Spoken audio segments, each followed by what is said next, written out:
Ha ha ha. You want to hear about my tussle with Johnny Law? Oh, I don't know. My lawyer said I shouldn't talk about it. Well, sure. A little incarceration never spooked this little lady. All right.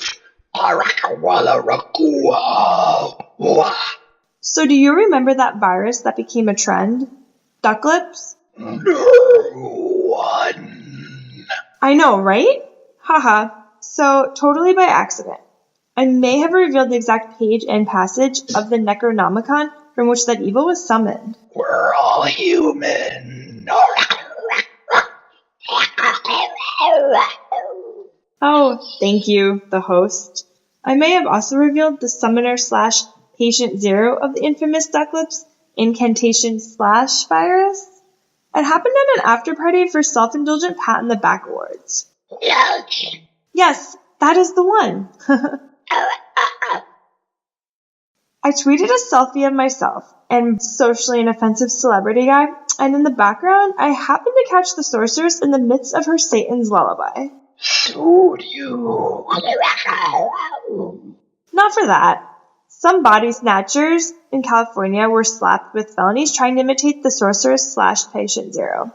The body snatcher sued her for antagonizing criminal behavior, and patient zero sued me for defamation of character. The whole thing spiraled out into a media whirlwind of fierce corpse protection litigation and furious necrophiliacs. Patient zero. Oh, we ended up settling out of court.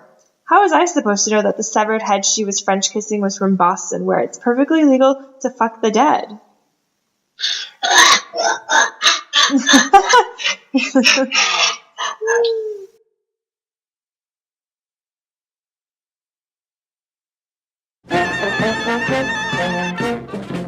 Tonight, I'd like to discuss mind crimes.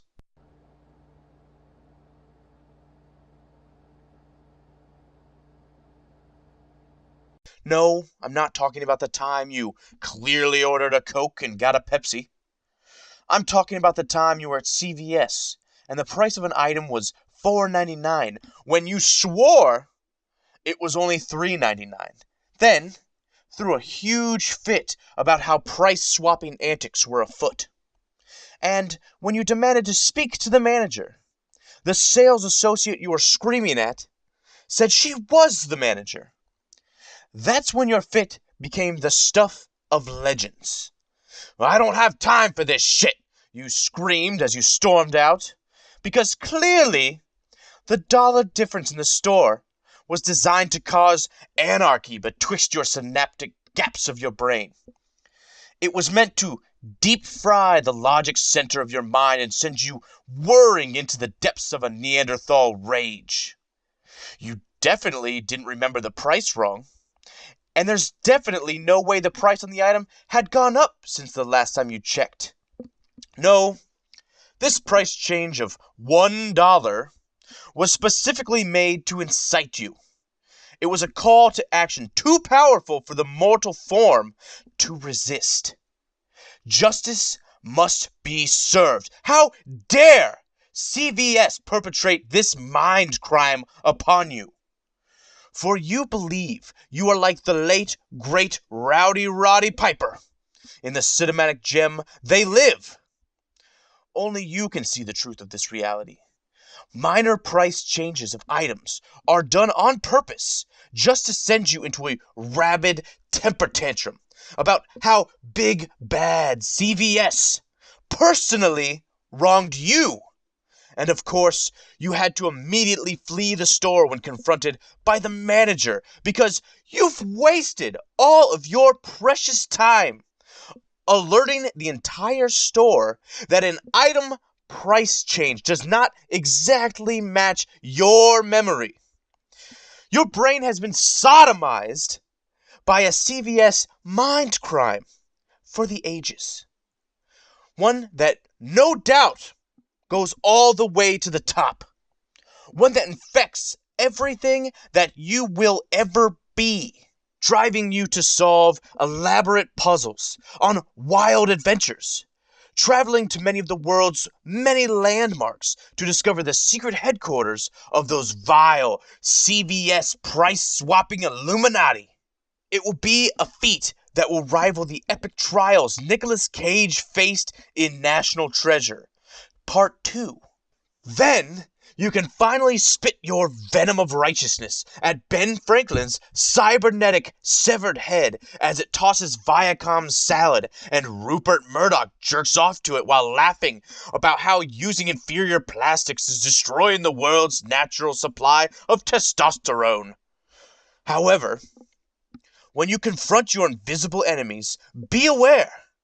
Giant lizard demons with laser wings will descend upon you. Their disease-ridden jaws will tear your flesh like tissue paper, and as a powerful bite severs your cerebral cortex, you will know your mind crime of $1 has been avenged. The sum of your existence punctuated with a morbid, yet whimsical, death knell. Y'all ever use a hot tub?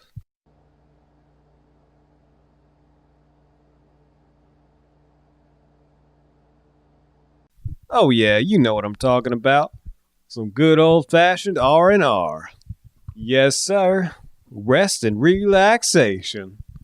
Monkfish wasn't built to entertain 24/7. Life on the road can make a man powerful tired. So, I take myself a nice soak in the hot tub from time to time, a healthy snifter of Mama's classic ether blend, and my daubers welcome the hot water like a grin on a dead diddling otter at the Otter's Potter Field. The Jets get right to work on my chicken cutlets, and the ether of my soul visits with my Native American spirit guide. They ride noble stallions together across the Great Plains. Sky of the truest blue kisses the earth, as soaring eagles command the skies, and buffalo roam the terra. A cool spring rain turns to torrential downpour. My stallion gallops through the torrents. The wind licks my hair back, and I take a tug from my rolled cigarette. My gaze pierces the storm to the road ahead. My Native American guide offers a telling look, and I know what he knows. He gives his horse a sharp heel click, and I do the same. We gallop for the horizon. Indigenous topography whirs by me as I keep my line. We stop the scout ahead on the cusp of a winding mountainside. A plume of black smoke rises in the distance. My compatriot's stoic demeanor momentarily cracks with a hint of concern. Just then, bones crack. My rib cage splits down the sternum and swing open like a saloon door. My heart, surrounded by my other organs, slides out in front of me in the form of Stephen Wright. Stephen speaks to me. He says, "Monkfish, this is your heart. I just wanted you to know. I feel bad about this, by the way, but you haven't treated me very well, and I'm going to attack you." Then Stephen starts strangling me with arms made of my own internal organs. So I start strangling Stephen back, yelling, "I know you slept with Karen, you philandering gigolo." I come to, muddling about, choking on spa water. Some expelled lung butter later, and I'm looking up at the stars in the Milky Way, just swirl and sway while grinning like that otter down at the Potter Field. I feel safe and warm, and just then I remember that Mama's classic ether blend includes some peyote. And those curtains open.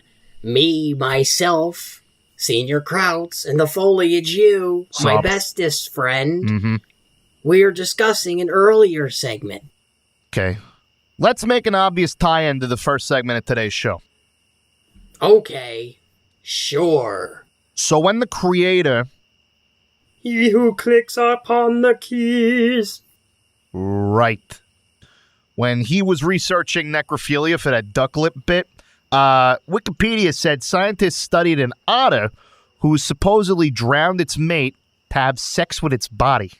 Yeah, sure. Necrophilia is not uncommon in the animal kingdom. How do you know that? Anyway. I really watch a lot of Animal Planet. There's a difference between Animal Planet and Animal Planet After Dark, okay? Oh, I know the difference, all right. Anyway, true, but the article stated that months later, that same otter was spotted with another drowned otter corpse. Wow, that's like a furry little otter serial killer. The Ed Gein of the animal kingdom. Someone needs to stop him. That's the worst part. These scientists are out there watching this fucking marmot get his jollies by fucking its drowning victims, and the scientists are like, fascinating, I need to write this down. Hey, I mean, maybe he's like Dexter, you know, he's quenching his thirst for murder by drowning only the bad otters. Maybe, but I don't remember Dexter ever fucking the corpses of his victims. Well, I don't know, Patrick Bateman, you know him, maybe he's like that. Out there losing sleep that his business cards aren't the best in the office? Jamming out to Huey Lewis during his otter murder sessions? Sure, and the scientists just don't do anything to stop him. At least not according to Wikipedia. What was that? I'm not sure. But it sounds like it could be the cold, calculating paws of an otter. We'd better keep moving. Yeah, keep your eyes peeled. Fuck you, otters. Fuck you. You furry fucks.